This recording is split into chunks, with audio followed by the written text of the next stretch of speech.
Ale to kategória Unlimited, kde ten akrobat je natoľko majstrom, že si môže túto výšku, keď vrejme 0 metrov dovoliť. Takže za chvíľočku to budeme mať možnosť vidieť. Áno, Jurgis veľmi efektne už aj odštartoval, keď to hodil úplne na kolnicu a potom pokračoval ďalej. Priatelia, budeme vám do toho hovoriť minimálne. Vychutnajte si tento fantastický výkon a keď budete mať pocit, že máte tlieskať, tak tlieskajte, kričte, pozbudzujte, fotografujte. Každopádne užívajte si majstrovstvo jedného z najlepších svetových akrobatov. Ako vidíte, nenecháva nič na náhodu, hneď po štarte to bol ťažký tlačený prvok, takže určite využíme to.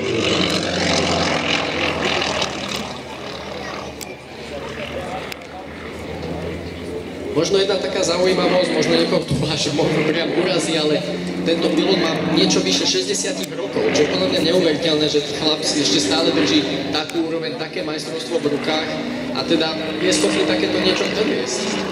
Ale je to zaujímavá vec, pripomína mi to slova nášho režisera, ktorý hovoril, že mám už vek skoro ako vojenská hudba z Banskej Bystrice, ktorá slavila dneska 60, čiže ja som v tejto kategórii, myslím si, že človek je ešte schopný sa udržiavať natoľko v lietaní na týchto akrobatických strojoch, že dokáže podať ten maximálny výkon i vo veku 60. Samozrejme je to individuálne, niektorý končí 30, niektorý schopný ťahať do 70.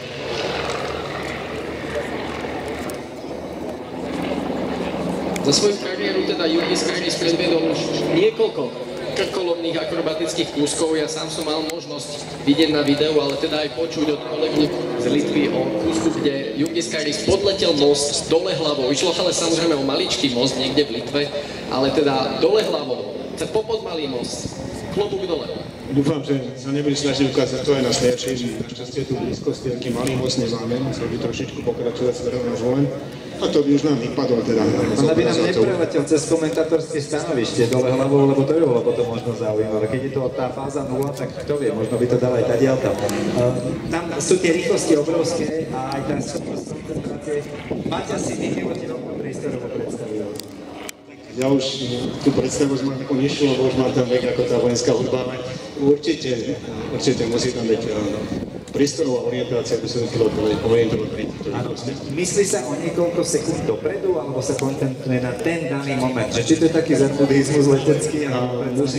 Musí pilot myslieť niekoľko sekúnd dopredu, musí vedieť, do čo vedie, prvok nasledne, čo pre bude potrebovať a samozrejme koncentrovať sa na to, čo robí. Ale tá predvídavosť tam musí vedieť, na čo ten stroj má. Áno, slnečko nám trošku sťažuje ten pohľad. Ovplyvňuje to nejako aj pilota? Áno, ja som to už ráno hovoril, že počasie sa zdá byť ideálne, ale toto nie je tak celkom ideálne počasie pre akrobatické lietanie z pohľadu pilotov i z pohľadu fanúšikov divákov na zemi. Pozrite sa proti slnku, ako sa ťažko vyhľadáva lietanie. Je to veľmi ťažké. To je odpoveď. Posiel na svoju návštevu aj riaditeľ SIAPu 2016 Hubert Štoksa. Prvne, než pôjde do éteru, tak samozrejme je tu príležitosť, aby sa nám aj pán riaditeľ vyjadril a pochválil, že ako to teda zatiaľ on vníma aj z toho organizačného hľadiska. Lebo už sa to začalo. A Jurgis posiela smajlika, ktorý je asi aj on spokojný. Toto je jeho hodnotenie celého podujatia. Ale ja sa môžem k tomu pridať, určite by sme si zaslúžili niekoľko tých smajlíkov, lebo už teraz vám môžem povedať jedno, že za 6 ročníkov medzinárodných leteckých dní SIAP si môžete všetci zatlieskať, kde sme spravili rekord v návštevnosti. Máme rekord? Podarilo sa to? Úžasné. Koľko? Plus minus? Plus minus skoro 65 000 ľudí. To je neuveriteľné, tak to je naozaj fantastický výkon. Takže dámy a páni, ďakujeme vám, je to aj teda vaše hodnotenie. Všetci ste si, dúfam teda, budete odnášať, samozrejme ešte máme nejaký ten program pred sebou, budete odnášať krásne zážitky. Roman? Áno, chcel som sa opýtať, že ako hostia zo zahraničia také tie, že kompetentné hlavy vnímajú celé podujatie, pretože vy ste mali možnosť vo VIPke sa samozrejme stretnúť s viacerými významnými osobnostiami. Ministra sme vyspovedali priamo tu na pódiu pochválil španielských pilotov. Tak čo sa tam deje a aké sú také tie feedbacky? No počkaj, ja by som rád upozornil na to, čo sa deje tu hore. Pretože Jurgis Kairis, toto bolo neuveriteľné, dámy a páni, strmlavý let dole a teda ja neviem, ja by som aj nestihal rátať, koľko tam tých otočiek bolo. Bolo ich dosť, kým sa to rozptýli, tak to môžeme porátať a aspoň teda jednou vetou, aké sú tie názory tých, ktorí sa prišli pozrieť, možno aj poprvýkrát. Ja len k tomu Jurgisovi, 3 roky sa ho snažíme dostať, sem na Skerda, sme radi, že práve tento rok je tu.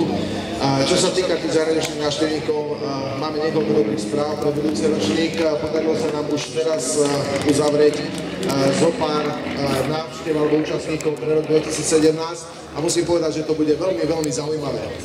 Tešíme sa, ďakujeme veľmi pekne. No a teraz teda opäť priestor pre mojich kolegov, ktorí si vychutnajú to, čo sa momentálne na oblohe deje a čo nám Jurgis ukazuje. Ako ty si to tak teda popri tom, ako my sme sa tu rozprávali, sledoval? Hej, toto vyzeralo nebezpečne. Povedz nám teda to, čo to. Určite to nie je nebezpečné. Je to majstrovstvo pilota. Lietadlo robí neskutočné obraty. Lietadla, na ktorých som ja lietal, tak to nelietajú, takže ja sa budem k tomu asi veľmi slabo kompetentne vyjadrovať. Ešte by ma načali niektorí fanúšikovia na Facebooku, že sa vyjadrujem niečomu, čomu nerozumie, takže tomuto skutočne nerozumie, ako môže takéto lietadlo alebo takéto niečo ukazovať. Naozaj neuveriteľné. Možno výkony teda naozaj hodné Zoltána Vereša, ale podľa mňa, no, Zoli sa možno naštve, možno ho vyhecujeme zajtra k niečomu ešte lepšiemu, ale myslím si, že dneska vyhráva zatiaľ Jurgis. Jako intimné. Nalačilo sa chodí, keď sa robia takéto veci, alebo ako to funguje?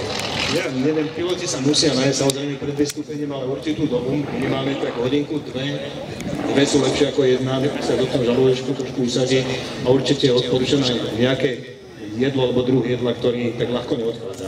Áno, pretože keď vidíme tie vývrtky a všetko, čo s tým súvisí, tak to samozrejme podporuje rôzne ďalšie činnosti.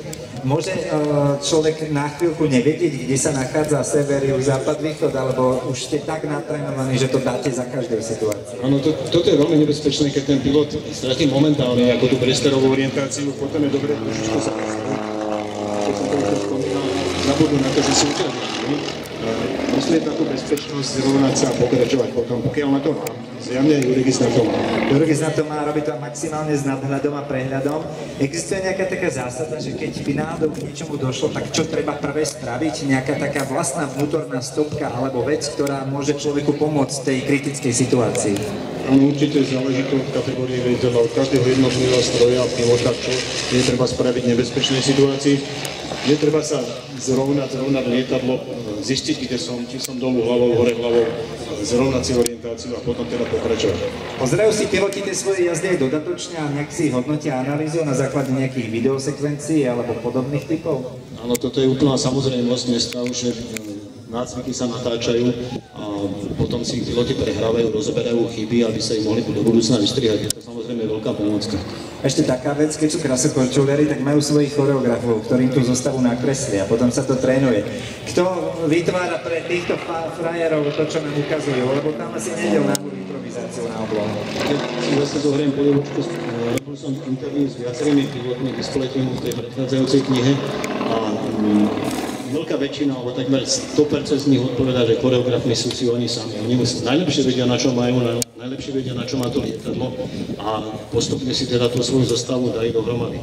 Konkrétne Franto Žoldoš, ktorý bol krstným otcom dnešnej knihy, mal takú osvedčenú metódu, že si zostavu nacvičoval nad mrakmi, kde mraky mu odohrávali vlastne tú zem a potom, keď bol úplne istý nad mrakmi, šiel nad zem. Áno, taký dobrý mrak ti vlastne zimituje aj trávnik v podstate. Áno, je to bezpečné.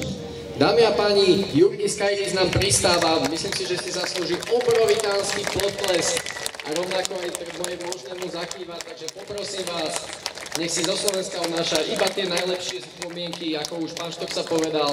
3 roky sme sa ho sem snažili dostať, teraz je tu, tak mu ukážte, že naozaj to stálo za to. V rámci autogramiády by som chcel iba povedať, že bude možnosť si od tohto pána akrobata vypýtať podpis, ale